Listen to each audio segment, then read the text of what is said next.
Before the story begins, if you love intense romance, powerful mafia drama, and stories that keep you awake till the last word, make sure to subscribe to the channel, like the video, and turn on notifications so you never miss a new story. Your support helps these stories reach more hearts. She didn't expect a war to start over a single line on a screen. Sofia Romano was sitting alone in her apartment in Brooklyn, rain tapping softly against the window, phone glowing in her hand. Social media had always been noise to her, filtered smiles, fake lives, and men who mistook attention for ownership. That night, she posted a simple photo. No makeup, no caption worth noticing. Just her, a cup of coffee, and the city behind her. Within minutes, likes poured in. Then came his comment. Mine. One word. Public. Possessive. From a man she barely knew, Victor Hale, a tech influencer with millions of followers and an ego to match. Sofia frowned. Her fingers hovered over the screen. She didn't reply. She didn't need to. Or so she thought. Across the city, in a penthouse overlooking Manhattan, Lorenzo De Luca read the comment in silence. His name was never loud online. It didn't need to be. Power didn't announce itself, it waited. Lorenzo was known in whispered rooms and locked doors as Il Capo, the man who decided who rose and who disappeared. He rarely touched social media, but Sofia's name had a permanent place in his world. She was the one person untouched by his darkness, the one mistake he refused to regret. When he saw Victor Hale's comment, something cold settled in his chest. Not jealousy. Certainty. The kind that came before a storm. Lorenzo didn't call anyone. He didn't shout. He picked up his phone, opened the same post, and typed one sentence. Just one. No emojis. No explanation. She's not yours to claim. That was it. He pressed post. The comment appeared under Victor's, quiet and deadly. Within seconds, people noticed. Some recognized the name. Others Googled it. The internet did what it always did, it exploded. Screenshots spread. Speculation ignited. Who was Lorenzo De Luca? Why did his words feel like a thread wrapped in silk?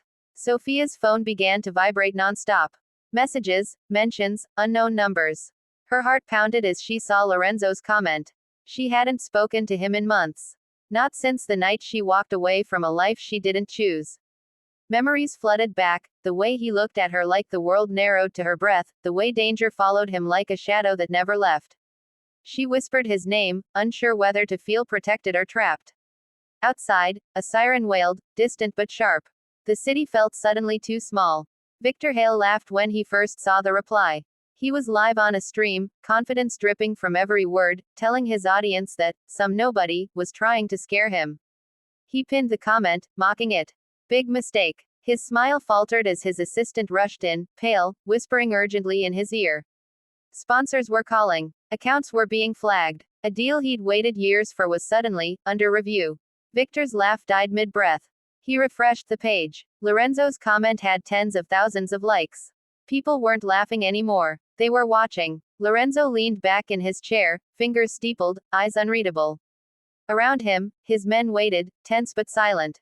He raised a hand, calm. No violence, he said softly.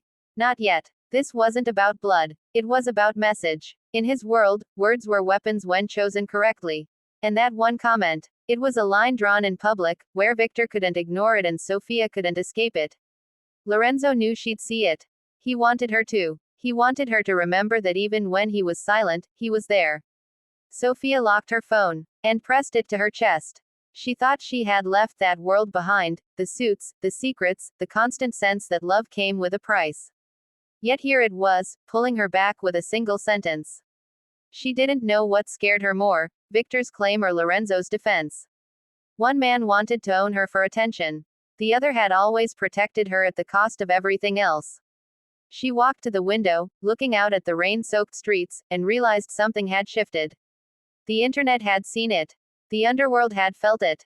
And her quiet life. It was already cracking. Somewhere deep inside, Lorenzo allowed himself a rare thought, this is only the beginning. The comment wasn't an end. It was a warning. To Victor. To anyone watching. And maybe, most of all, to Sofia. Because once a mafia boss speaks in public, silence is no longer an option.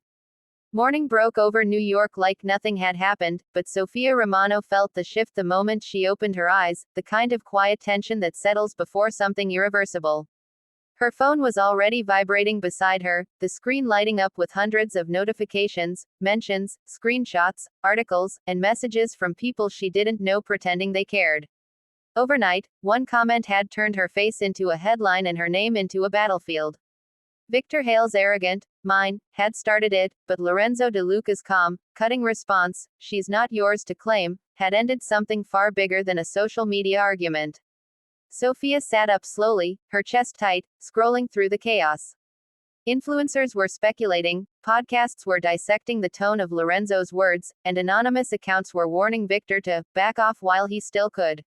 She hadn't spoken to Lorenzo in months, not since she chose peace over passion and walked away from the man whose power came with invisible chains, but she recognized his signature instantly. Lorenzo never over-explained. He never needed to. When he spoke, people listened because silence followed. Across the city, Victor Hale was learning that lesson the hard way. His live stream from the night before had been clipped, replayed, and analyzed, his laughter freezing on screen right before his assistant whispered something that drained the color from his face. By morning, 2 sponsors had paused their contracts, a third had quietly exited, and a long-rumored investigation into his inflated metrics was suddenly trending. Victor paced his glass office, refreshing his phone, watching his follower count dip for the first time in years, realizing too late that he had mistaken visibility for power. Sophia, meanwhile, pulled on a coat and stepped outside, the city air sharp against her skin, every stranger's glance feeling heavier than usual. She tried to remind herself she owed no one an explanation, that a comment didn't define her life, but fear isn't logical, it's instinctive. Halfway down the block, a black SUV rolled to a smooth stop near the curb, unmarked, quiet, inevitable. Her heart skipped. The driver stepped out, respectful, composed, and spoke her name like it was protected. Miss Romano. Mr. De Luca would like a moment of your time.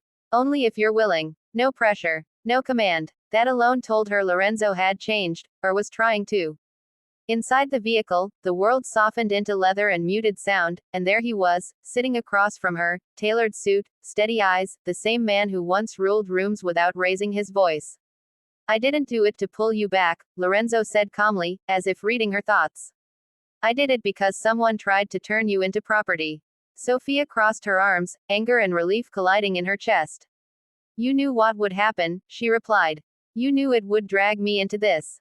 Lorenzo nodded once. Yes. And I knew doing nothing would be worse.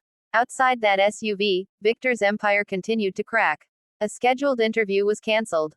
An exposé draft leaked just enough to scare investors. Nothing illegal. Nothing traceable. Just pressure, applied precisely, the way Lorenzo preferred. Sophia stared out the window, realizing the truth she'd been avoiding. Lorenzo hadn't started this storm, but he was the only one powerful enough to stop it. The SUV slowed near her building, and Lorenzo didn't reach for her, didn't ask her to stay. If you walk away again, he said quietly, you'll still be protected. No strings. No name. She looked at him then, really looked, and understood this wasn't possession. It was declaration. When she stepped out and the door closed behind her, the city felt different, less naive, more honest. Online, Victor Hale's apology post appeared and disappeared within minutes, rejected by the very audience he once controlled. Screenshots lived forever. Power, Sophia realized as she climbed the stairs to her apartment, wasn't about claiming someone loudly, it was about knowing when one sentence was enough. And somewhere in the moving darkness of Manhattan traffic, Lorenzo De Luca allowed himself a rare certainty. The world had seen him speak, and once that happened, nothing stayed untouched for long.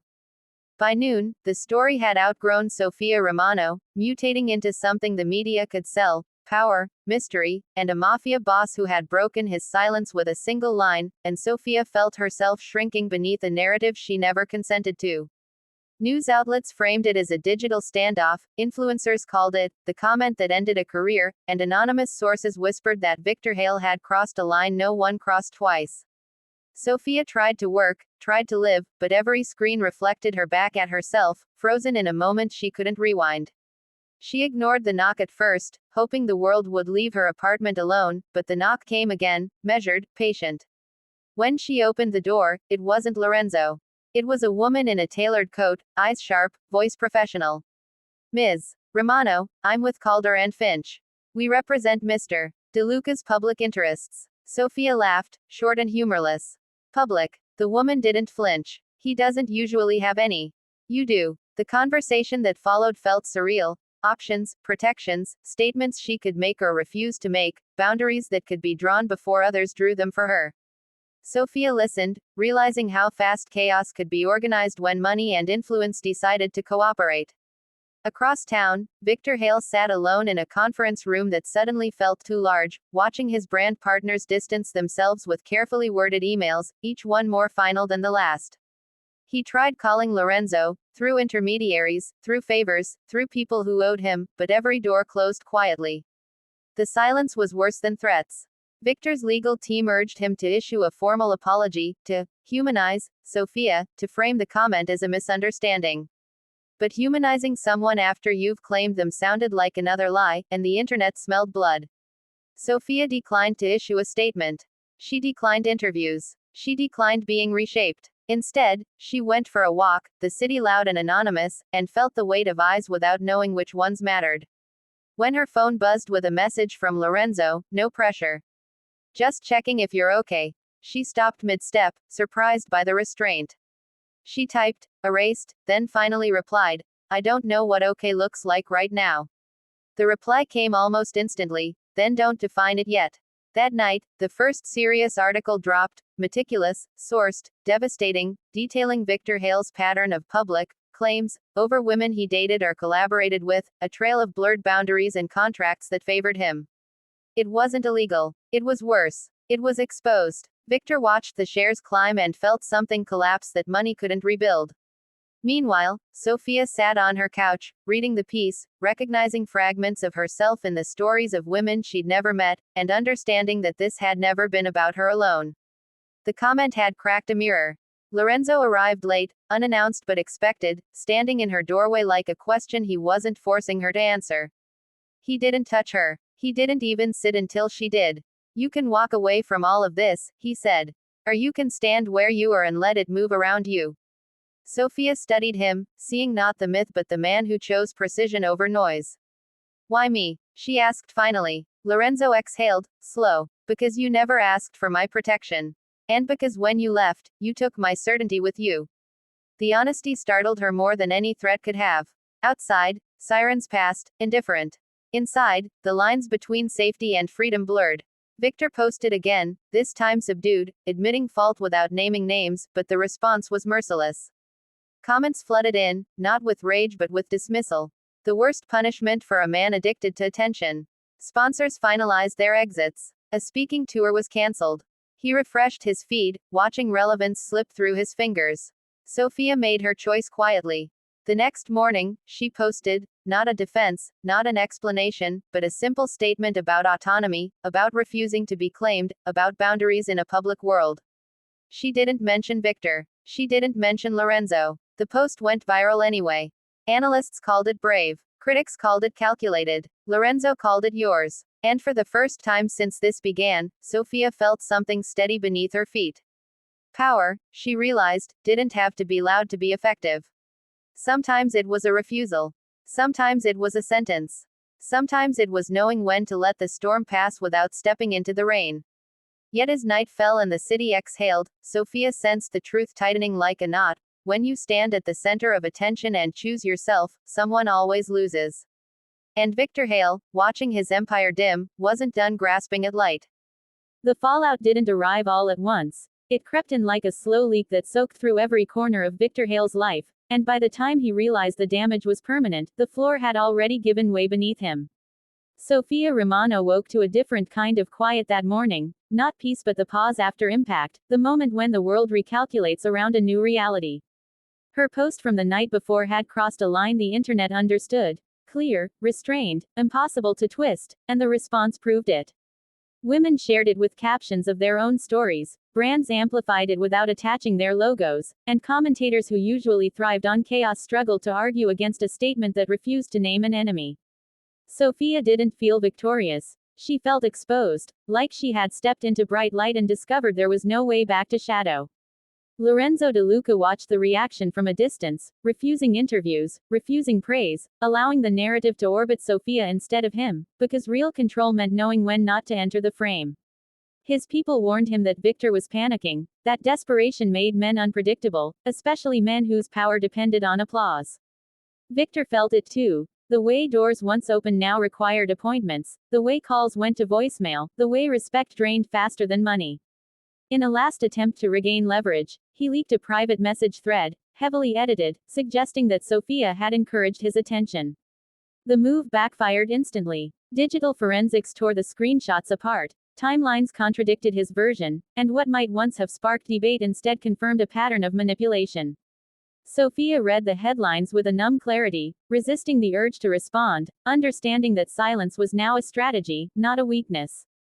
That evening, Lorenzo showed up at her door again, this time with urgency written beneath his calm.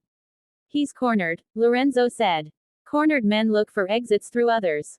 Sophia met his gaze, steady. "I won't disappear to make this easier." Lorenzo nodded, respect flickering in his eyes. "Then we plan for noise."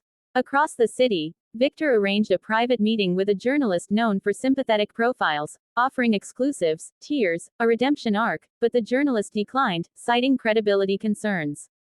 The refusal broke something in him.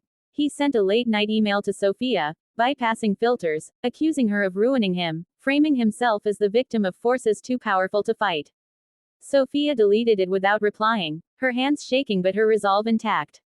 The next morning, an unexpected development shifted the ground again. A former business partner of Victor's went public with documents showing coercive contracts and non-disclosure agreements designed to silence women. The story detonated. Regulators announced a review. Victor's legal team scrambled. Sponsors cut ties cleanly. His name, once synonymous with innovation, became shorthand for unchecked entitlement. Sophia felt the weight of it all press against her ribs, the knowledge that her refusal had opened a floodgate she couldn't close. Lorenzo remained present but careful, offering protection without possession, advice without instruction, his restraint becoming its own form of trust. One night, standing on her balcony, Sophia asked the question she'd been avoiding. "What happens when this ends?" Lorenzo didn't answer immediately. "Nothing ever really ends," he said finally. "It changes shape." Victor's world shrank rapidly, events cancelled, allies silent, lawsuits looming, until the attention he once craved turned corrosive. In a final attempt to reassert control, he went live unexpectedly, voice trembling, blaming powerful enemies, hinting at threats without naming them. Viewers watched, uncomfortable, sensing the unraveling. The stream cut abruptly. Within hours, platforms suspended his accounts pending investigation. The silence that followed was absolute. Sophia learned about it from a push notification, feeling neither relief nor pity, only a heavy understanding of consequence. That night, Lorenzo stood beside her, not as a savior but as a witness, and Sophia realized the truth she could no longer ignore. Stepping into her own voice had changed her trajectory forever. She was no longer the woman defined by proximity to power, hers or anyone else's. Yet as the city lights blinked on and off below, a final, unsettling thought settled in her mind. Power rarely disappears quietly, and Victor Hale had lost everything except resentment. When Victor Hale disappeared from the public eye, the city didn't celebrate, it waited, and Sophia Romano felt that waiting like a held breath that never quite released. The silence after his suspension was heavier than the noise that came before it, because silence meant regrouping, and regrouping meant intent. Sophia tried to settle into routines again. Work, evening walks, quiet dinners, but every familiar habit carried a new edge, as if the world had learned her name and refused to forget it. Lorenzo De Luca remained a constant presence without being invasive, his protection subtle, his distance deliberate, a balance that allowed Sophia to stand on her own while knowing the ground beneath her wouldn't suddenly collapse. Media attention shifted from scandal to analysis, from outrage to aftermath, and Sophia watched as commentators reframed her not as a catalyst but as a case study in public boundaries, a woman who refused to perform pain for consumption. Still, the personal cost surfaced in unexpected ways. Old friends asking careful questions, new acquaintances projecting assumptions, every interaction filtered through the story they thought they knew. Victor, meanwhile, sat in a rented house outside the city, curtains drawn, living off legal advice and bitterness, replaying the collapse frame by frame, convincing himself that he had been orchestrated out of relevance. In his isolation, resentment hardened into narrative, and narrative into purpose. He convinced himself that exposing Lorenzo was the only way to reclaim dignity, that if he could drag the myth into daylight, the balance would reset. He began reaching out quietly, not to allies but to enemies of enemies, offering fragments of information, exaggerations, anything that hinted at a larger conspiracy. Word reached Lorenzo through channels designed for whispers, and he absorbed it without visible reaction, knowing that a man with nothing left to lose was more dangerous than one defending an empire. Sophia sensed the shift before it was explained to her, the way the city's rhythm tightened, the way Lorenzo's messages became more precise. If things accelerate, he told her one night, it's because desperation moves faster than strategy. Sophia met him without fear, only resolve. Then I won't slow down, she replied. The next article landed not as a bomb but as a test, an investigative piece suggesting shadowy connections between tech money and organized power, careful not to accuse but eager to imply. Lorenzo's name appeared, sanitized, speculative, enough to attract attention without substance. The media cycle spun, hungry for escalation, but found little to chew on. Victor had underestimated the value of preparation. Every rumor met a document. Every hint met a denial backed by law. Sophia watched the dance from the sidelines, realizing that truth wasn't loud, it was consistent. Yet the pressure seeped into her private moments. One evening, she found an envelope slid under her door, unmarked, containing a printed screenshot of Victor's original comment, circled in red, the message clear and unsettling. Fear flared, sharp and brief. Lorenzo arrived within minutes of her call, anger flickering beneath his control. This is meant to rattle you, he said. And it won't work. Sophia believed him, but belief didn't erase vulnerability. She refused to retreat, refusing to be moved like a piece on someone else's board. Instead, she agreed to a long-form interview with a journalist she trusted, setting terms that protected her agency. When the piece published, it focused not on Lorenzo or Victor, but on the psychology of public claiming and the cost of being reduced to narrative. The response was powerful, grounding, and it shifted the spotlight away from spectacle and back to substance. Victor watched it in silence, realizing too late that every attempt to drag Sophia down only elevated her further. His sources dried up. His hints lost value. And in that diminishing space, the anger turned inward. Lorenzo and Sophia stood together one night on a quiet street, not touching, not performing intimacy, just sharing air. You didn't need me for this, Lorenzo said. Sophia shook her head gently. I needed myself. You just didn't stop me.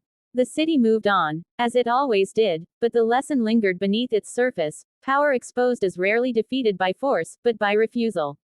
Still, as Victor's options vanished and his story collapsed into obscurity, the question remained unanswered, hanging like a shadow over the calm. What does a man do when the only thing left is revenge, and no one is watching anymore?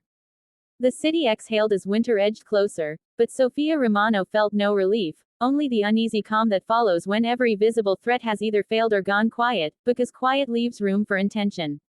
Victor Hale had vanished from headlines, his name no longer feeding algorithms, and that absence unsettled Sophia more than the outrage ever had, as if the story had slipped underground where it could change shape. Lorenzo De Luca sensed it too. Men like Victor didn't surrender narratives, they rebranded them, and when that failed, they looked for impact in smaller, more personal ways. Sophia returned to her life with cautious confidence, accepting invitations again, walking familiar streets without hiding, refusing to shrink, and yet she noticed the subtle changes, the same sedan parked twice on her block, the way unfamiliar faces lingered too long before looking away. She didn't panic, but she reported everything, trusting that vigilance was not weakness. Lorenzo responded without spectacle, tightening invisible lines, reminding her gently that awareness was the first defense. Meanwhile, Victor lived in the margins, moving between short-term rentals, burning through money he could no longer replace, nursing the belief that he had been erased by forces too large to fight openly. In that isolation, resentment fermented into obsession, and obsession into a plan that didn't require influence, only proximity. He convinced himself that confronting Sophia directly would restore something: control, closure, identity. The night he decided to act, the city was indifferent, rain blurring lights into streaks, the perfect cover for someone who wanted to be unseen. Sophia was leaving a small gathering, laughter still warm in her ears, when the feeling hit her, instinct sharp and sudden. She slowed, scanning reflections in windows, recognizing the shape of fear before the cause. Victor stepped out from a doorway, thinner, eyes hollow, the man who once commanded rooms now reduced to a shadow clinging to relevance. He spoke her name like an accusation, blaming her for his collapse, insisting she had chosen sides in a war she didn't understand. Sophia stood her ground, heart racing but voice steady, refusing to apologize for refusing him. She saw it then, the fracture in him, the moment where reason slipped. Before he could close the distance, hands grabbed him from behind, efficient and silent. Lorenzo emerged from the rain, expression controlled, fury contained. He didn't strike Victor. He didn't threaten him. He spoke softly, precisely, reminding him that the world had already decided, and that touching Sophia would be the last choice he ever made. Authorities arrived moments later, tipped off by an anonymous call, finding Victor restrained but unharmed, his narrative finally collapsing into something mundane and irreversible. The incident made the news briefly, stripped of drama, framed as an attempted confrontation by a disgraced figure, and then it faded, because the public had moved on. For Sophia, the aftermath was quieter and heavier. She spent nights processing the closeness of danger, the way obsession could masquerade as entitlement, the way refusal could provoke rage. Lorenzo stayed nearby but never crowded her space, allowing her to reclaim agency without fear. In the weeks that followed, Sophia began speaking, not about Victor or Lorenzo, but about boundaries, about how power responds when it's denied, about choosing visibility without surrendering autonomy. The response was thoughtful, measured, lasting. Victor pled to lesser charges, his final attempt at relevance reduced to a footnote. Standing on her balcony one evening, city lights steady below, Sophia understood the truth she'd earned. Strength wasn't in being protected from the storm, but in walking through it without losing yourself. Lorenzo joined her, silent, present, no claim between them, only respect. And as the city moved forward, indifferent and endless, Sophia knew the story had reached its final shape. Not a tale of rescue or revenge, but of a woman who refused to be owned, and a power that learned to stand back and let her.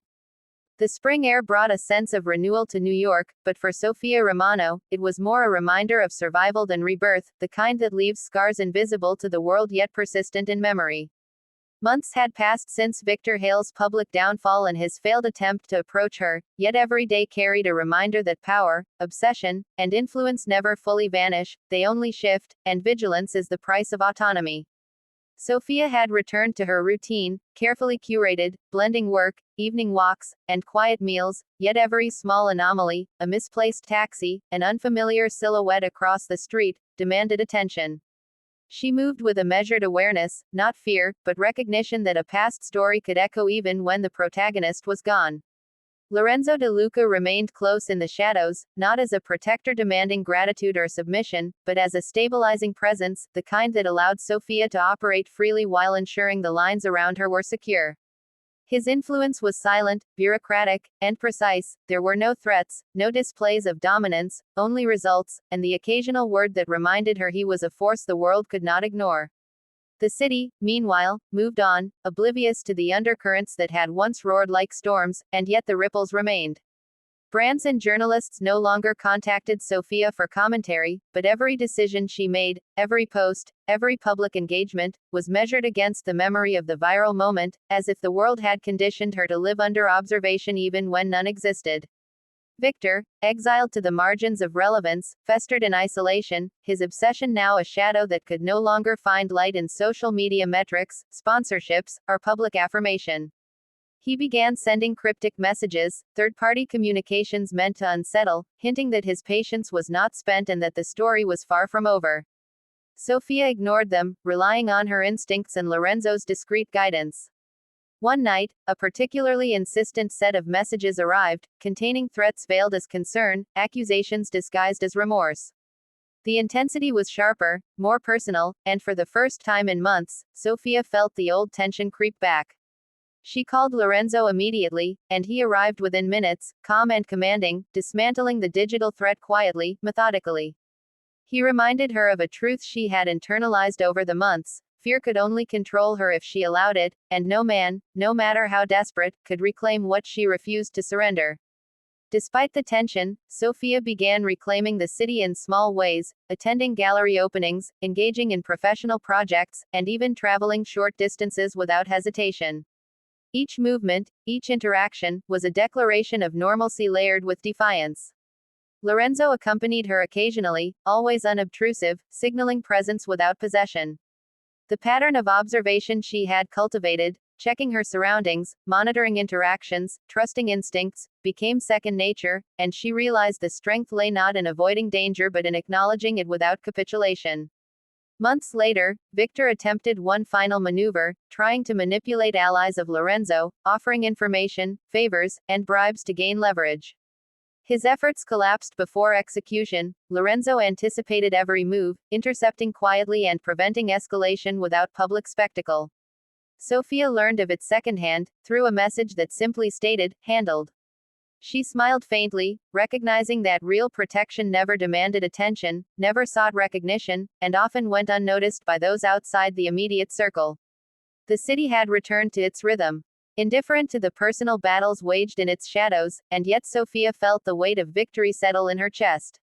She had navigated exposure, threats, obsession, and power without losing herself, without allowing the narrative to define her, and in that, she discovered autonomy that no social media comment, no public spectacle, and no attempt at intimidation could ever revoke. Standing on her balcony one evening, lights of Manhattan twinkling below like stars trapped on Earth, she reflected on the months of chaos, the sharp edges of fear, and the rare moments of trust. Lorenzo joined her, quiet, steady, a presence that required nothing from her but acknowledgement. She didn't need him to speak, didn't need him to claim, and didn't need him to solve anything. She only needed the reminder that some power was patient enough to respect her agency. In the weeks that followed, Sofia focused on growth, personal projects, professional endeavors, connections forged without coercion or expectation. Her public statements became intentional, measured, always reinforcing her independence, and slowly, the memory of Victor Hale's claim faded in public consciousness, replaced by a narrative of empowerment and resilience. One afternoon, while reviewing an independent publication featuring stories of personal agency and boundary setting, Sofia realized that her experience had become a case study, not for fame or notoriety, but for understanding how assertion, awareness, and refusal can dismantle entitlement. Lorenzo, standing nearby as she read, nodded subtly. "You've built something that doesn't need protection," he said. "It only needed recognition." She looked at him, understanding the truth in his words. Autonomy, once claimed by oneself, is invulnerable to external ownership. The months of tension, exposure, and calculated restraint had culminated not in revenge or spectacle, but in stability, and the quiet strength she now carried was more formidable than any dramatic intervention. As the city shifted from day to night, traffic lights blinking, sirens distant, conversations echoing in apartments above and below, Sofia felt a rare clarity. She had survived exposure, manipulation, obsession, and threat, and in doing so, had claimed something permanent, the right to define herself. Lorenzo remained at her side, not as an owner, not as a shadow, but as a witness to her strength, and in that shared silence, both understood that some battles are won not through conflict, but through presence, patience, and the unyielding refusal to be claimed by anyone but oneself. And for Sofia Romano, that understanding was more powerful than any comment, any claim, and any threat the world could muster. The final chapter of chaos arrived quietly, almost imperceptibly, like a tide that finally pulls back to reveal the contours of the shore. Sofia Romano had learned to navigate attention, influence, and the shadows of obsession, but she still felt the weight of months that had changed her in ways the public would never see. Victor Hale had become a ghost in the digital world, his attempts at regaining control dissolved into silence, and even the most subtle remnants of his presence were neutralized by Lorenzo De Luca's meticulous oversight. Yet Sofia knew that true closure was never about erasing someone, it was about standing at the center of your own life and refusing to allow fear, entitlement, or spectacle to define you.